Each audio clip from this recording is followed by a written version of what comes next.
Okay, so family vacations. Mm-hmm. We all love them, At best. but we're going deep beyond just, like, vacations are fun. Okay. We found research, podcasts, the whole deal, and it turns out there's actual science behind why these trips are good for us. Like, really good. It's pretty remarkable what the research is showing these days, yeah.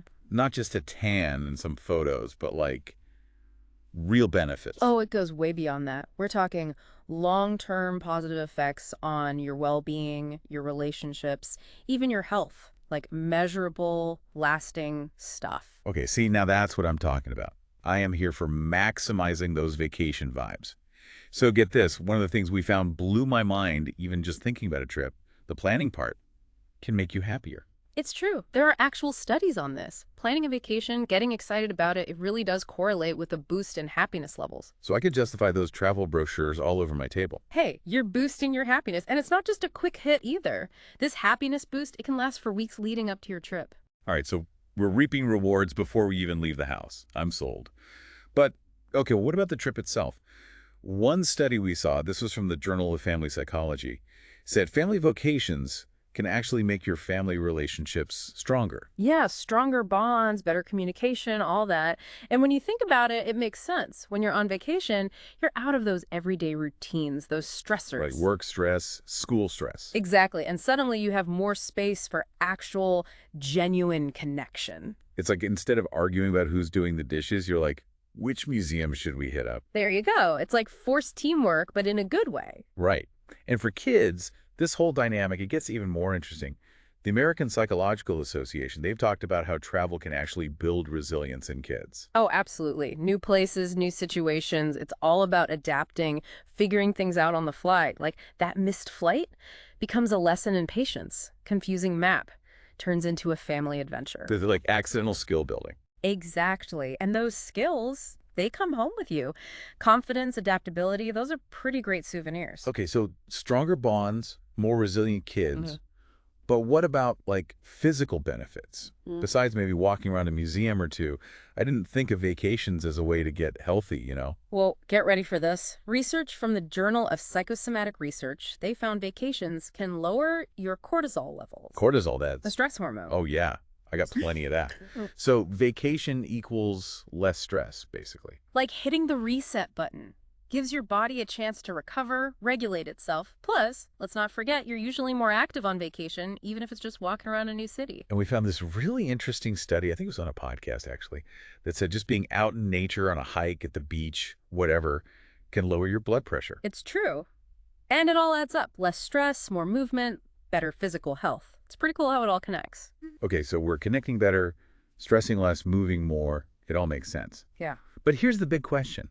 Are these benefits just a temporary thing? Like once we're back home, back to reality, do they just disappear? That's the amazing thing. The benefits really can stick around. There was this fascinating study by researchers at the University of Surrey, Okay. and they found that experiences, the kind we have on vacation, tend to create longer lasting happiness than just buying stuff. So like those shared memories, they actually become more valuable than any souvenir you could bring back? Precisely. It really makes you think about what's truly important, doesn't it? Maybe the best gift you can give your family isn't a new gadget, but the time spent together, those shared experiences that you'll be reminiscing about for years to come. Okay, that's actually really profound. But let's be real. We've all had those trips that felt less like a bonding experience and more like, I don't know. A total meltdown. Exactly. Yeah. So how do we make sure these family trips actually live up to the hype? How do we avoid the chaos? You're hitting on something really important. It's not just about picking a place on the map and hoping for the best. It's about setting realistic expectations, being flexible, Okay. and remembering that it's the journey, not just the destination, that truly matters. All right, journey over destination. Tell me more about that. So journey over destination, what does that actually look like practically when you're planning a trip with the fam? I think it starts with like a mindset shift, you know? It's about, instead of just checking things off a list, like been there, done that, it's about being present in the experience. Okay. Like instead of 5 museums in a day, maybe it's one, but you Yeah. really explore it, you take your time, and you leave room for like those spontaneous moments, you know? So quality over quantity, Right. both with activities And maybe even like how much time you spend in each place. Totally. And another thing, one podcast we listened to for this deep dive, they were really big on family meetings when you're planning a trip. Oh, interesting. Yeah, like get everyone together, talk about ideas, talk about the budget, even like potential problems that might come up. Okay, so instead of springing the itinerary on everyone, you're getting them involved in the process. Exactly. It gets everyone excited, invested, and talking about those what ifs beforehand. Like, what if the flight's delayed?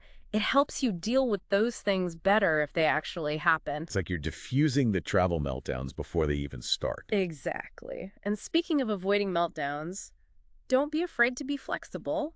It's your vacation. If something spontaneous comes up or everyone's tired and needs a chill day, it's okay to change the plan. That's always been a tough one for me. I'm like a super planner. I get it, but clinging to the schedule too tightly, it can backfire, create stress, which is the opposite of what we want. Right, defeating the purpose of a vacation. And honestly, sometimes the best memories, they come from those unplanned moments. Like stumbling on a cool local market or having an impromptu picnic with an amazing view. Those are the stories you'll be telling forever.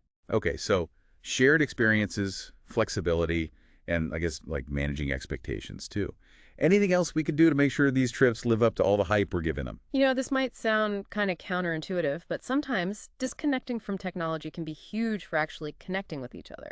I can see that, but prying the phones away from like teenagers, that feels impossible sometimes. It's not about a total ban, but maybe like designated tech-free times or zones, like meals are phone-free so you can actually talk, or a couple hours a day exploring with no distractions so everyone's really present. Oh, I like that. Not anti-tech, just like creating space for those real-life interactions. Exactly. You can even make it fun, like who can spot the most birds on a hike or whatever without looking anything up. Oh, I love that. Turns it into a game, and suddenly they're not even thinking about their phones.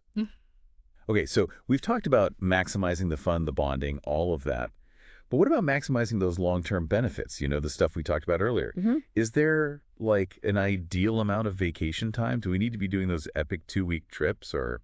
This is where it gets really interesting. There's not really a magic formula, but the research seems to say that even shorter, more frequent trips can be super beneficial. Really? Yeah, it's more about like weaving those mini adventures into your routine, a weekend camping trip, a day at a national park, even just exploring a new part of your city. So it's less about the length of the trip, more about like how often you're getting those shared experiences. Exactly. Creating that rhythm of connection, of adventure, it breaks up the monotony, reminds us of how much fun it is to just explore together. Yeah. Remember those studies about anticipation making you happier. Yeah. Planning little trips throughout the year, you're basically extending those good vibes. Spreading out the happiness boosts.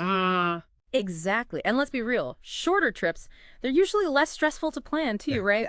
Way easier to make happen than blocking off 2 weeks for some big, complicated thing. Oh, for sure. I know. I'm way more likely to actually do it if it's a smaller trip. Exactly. And honestly, sometimes the best adventures, they're the ones you don't plan at all. Like, it's Tuesday. Want to go get ice cream? Or, hey, there's a meteor shower this weekend. Road trip. Exactly. It's about being open to those moments, the connection, the adventure. It doesn't have to be this big planned out thing. This has been awesome. Really makes you think about vacations differently, Right. It's not just about being off work or school. There's a lot more to it. We've gone way beyond just vacations are fun. We're talking about the science behind it, the benefits, the whole deal. It really is about shifting your perspective. Like, vacations aren't a luxury. They're an investment in your family, your health, your happiness. For real. So next time someone's like, oh, vacation's a waste of money, you can hit it with the facts. Exactly. All those benefits, all that research, maybe even inspire them to plan a trip of their own. And then they'll be thanking us. So what about you? Anything from this deep dive get you thinking about your next family adventure? Even if it's just a small one. Because remember, it's not about the miles you travel. It's about the memories you make. Exactly. Yeah. Right. Until next time, keep exploring, keep connecting, and keep those family adventures alive.